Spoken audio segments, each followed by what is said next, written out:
Juga teman-teman sekalian, hari Jumat adalah hari terjadinya kiamat. Sudah kita sebutkan sebenarnya riwayat tadi, tetapi saya kuatkan lagi dengan riwayat yang lain, riwayat Imam Ahmad dan Ibnu Majah. Kata Nabi SAW, penghulu hari, seluruhnya hari yang diciptakan oleh Allah, dari Senin sampai Ahad adalah hari Jumat. Dan ia adalah seagung-agung hari bagi Allah. Bahkan lebih agung bagi Allah daripada hari raya Idul Fitri dan Idul Adha. Dan pada hari Jumat itu terjadi 5 kejadian. Kata Nabi SAW, yang pertama, Allah menciptakan Adam pada hari itu. Yang kedua, Allah menurunkan Adam ke dunia pada hari itu. Yang ketiga, pada hari itu Allah mewafatkan Adam. Yang keempat, pada hari itu tidak ada satu saat di mana seseorang berdoa kepada Allah kecuali Allah akan kabulkan selama ia tidak meminta yang haram. Dan yang kelima, pada hari itu akan terjadi hari kiamat. Tidak ada malaikat yang dekat dengan Allah. Langit, bumi, angin, gunung-gunung, lautan, bahkan seluruh makhluknya Allah kecuali mencintai hari Jumat. Kemuliaan yang luar biasa. Orang yang meninggal pada hari Jumat, teman-teman sekalian, dianggap husnul khatimah. Hadis yang sahih diriwayatkan Tirmidzi, Ahmad, Abu Ya'la dan Baihaqi. Kata Nabi SAW, "Ma min muslimin yamutu yaumal jum'ati aw lailatal jum'ati illa waqahu Allahu fitnatal qabr." Tidak ada seorang muslim yang meninggal di hari Jumat atau malam Jumat, melainkan Allah akan melindunginya dari fitnah kubur. Kata ulama hadis adalah pertanyaan malaikat. Pertanyaan malaikat. Jadi dia akan aman. Ini karunia. Kalau ada yang bertanya misalnya, Ustaz bagaimana dengan ahli maksiat? Kuasa Allah SWT, kita tidak tahu.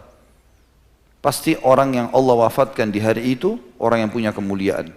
Semoga insya Allah kita termasuk tentunya. Karena semua orang juga akan meninggal dunia.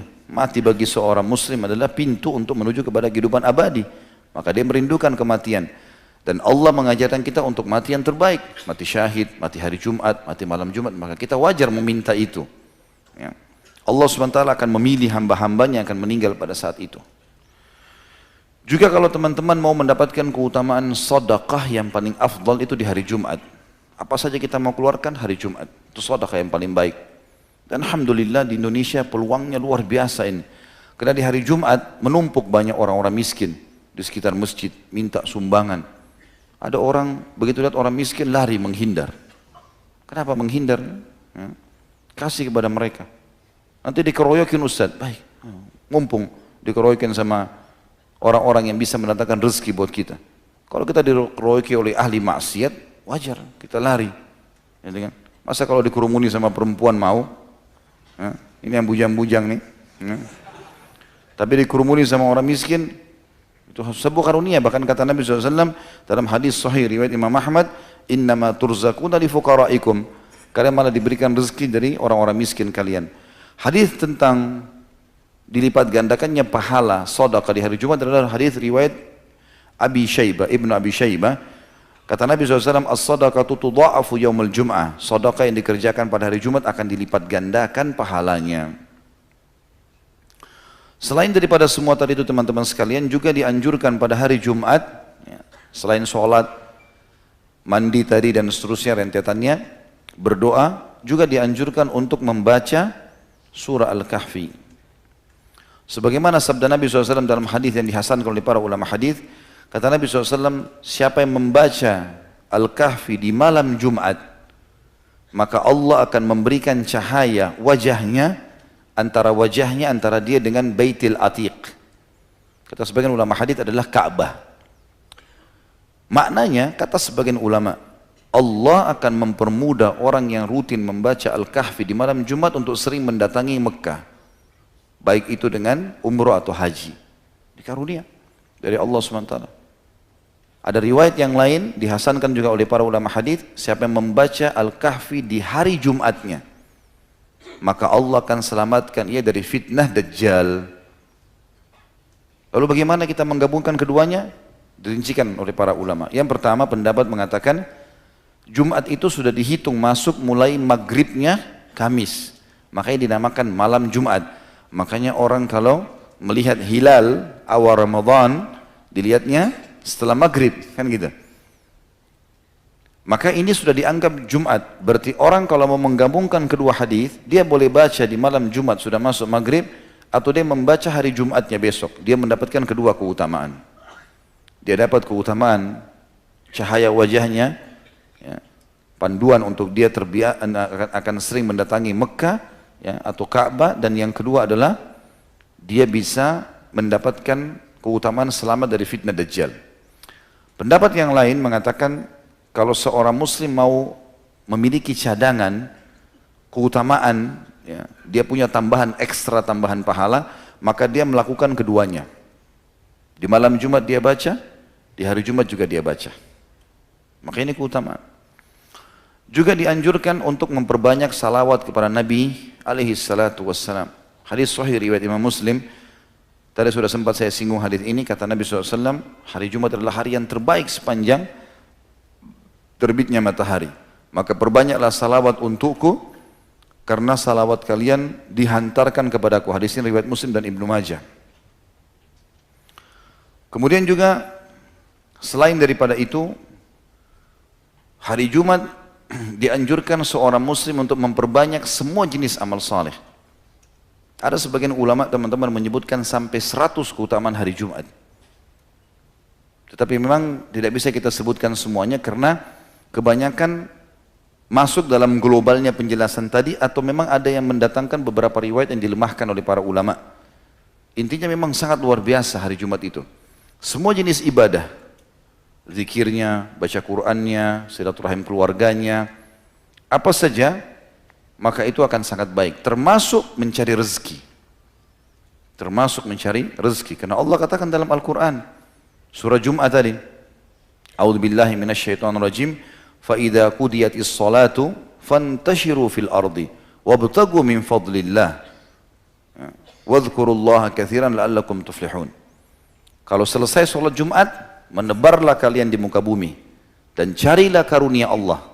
Ulama tafsir mengatakan karunia Allah, rezeki, ya, bertemu dengan orang-orang yang dicintai, silaturahim keluarga, apa saja yang membuat seseorang muslim bahagia, gitu kan. Menyebarlah di muka bumi, carilah karunia-Nya, dan berzikirlah dengan Allah dengan zikir yang banyak. Maknanya, jalankan, aplikasikan semua perintah agama pada saat itu, jauhi semua pelanggaran, agar kalian beruntung. Itu kata Allah subhanahu wa ta'ala. Ini karunia yang sangat besar teman-teman sekalian. Ya. Tentu ini yang terlintas di benak saya sekarang. Tentu kalau ada teman-teman juga yang sudah membaca atau punya informasi yang lebih daripada itu, insya Allah itu akan melengkapkan keutamaan Jumat. Tapi kesimpulan, Jumat punya keutamaan yang sangat besar. Yang dibahas oleh Imam Az-Zahabi rahimahullah di sini adalah meninggalkan sholat Jumat. Artinya tidak ada uzurnya, hanya untuk sholat duhur. Tadi sudah kita sebutkan hadis wajib kecuali pada 4 orang, ada riwayat lain ditambah dengan 1. Hamba sahaya tidak wajib, gugur baginya, hukumnya sunnah. Wanita hukumnya sunnah. Boleh wanita hadir Jumat? Boleh. Boleh, tapi tidak wajib. Dan dianjurkan oleh para ulama untuk tidak hadir kalau tempat sholatnya muslim laki-laki sempit. Nggak boleh perempuan hadir. Karena bagi mereka sunnah, bagi laki-laki wajib. Kalau tempatnya luas, seperti kasus Masjid Haram Mekah, Masjid Nabawi di Madinah, memang luas, bisa menampung. Dan itu kata ulama boleh-boleh saja. Makanya di Masjid Nabawi, musollah wanita di belakang masjid sisi kanan dan sisi kiri, itu biar hari Jumat tidak dipakai oleh laki-laki, karena masih memadai, gitu kan. Apalagi nanti Masjid Nabawi akan diluaskan sekitar 4-5 kali lipat ke depannya, maka jauh lebih besar lagi. Masjid Haram Mekah juga begitu, biasanya di basement itu, di bagian bawah itu dipakai untuk semua wanita di masjid, ditutup kalau hari Jumat. Untuk wanita boleh masuk, laki-laki tidak boleh, laki-laki di atas, gitu kan. Maka ini lain, selain punya keutamaan masjid, juga keluasan tempat. Tapi kalau sempit, maka dianjurkan perempuan tidak hadir. Lebih afdal mereka sholat Jumat, sholat duhur. Yang ketiga, anak kecil. Artinya boleh seseorang di antara kita mengajak anaknya hari Jumat, kalau memang dia mau ajak. Misal pas hari Jumat, hari libur kantor, dia ingin bawa anaknya, nggak ada masalah. Tetapi lebih afdal untuk tidak, walaupun boleh. Ya, karena anak-anak dikhawatirkan mengambil saf. Orang dewasa yang memang dasarnya wajib bagi mereka. Kemudian sakit. Penyakit apapun yang menghalangi seseorang untuk keluar rumahnya, maka boleh dia untuk tidak hadir. Sakit perut, ya, atau apa saja penyakit, mungkin dia dioperasi, mungkin segala macam, ini gugur, dia ganti dengan Jumat. Dan di riwayat lain menjelaskan tadi musafir. Nabi SAW kalau sedang safar, maka beliau mengganti Jumatnya dengan duhur, ya, dan beliau menjamak antara duhur sama asar. Tinggal khilaf di antara ulama, teman-teman sekalian, bolehkah musafir kalau dia lagi mau safar dia dapat Jumat? Seperti sekarang di bandara-bandara kita pun ada dilakukan Jumat. Kita mau safar, pesawatnya misalnya jam 12:30, jam 12:30 Jumat. Mana lebih baik kita hadir Jumat atau kita duhur asar jamak nanti? Kalau Jumat di depan mata, lebih afdal Jumat, walaupun kita safar.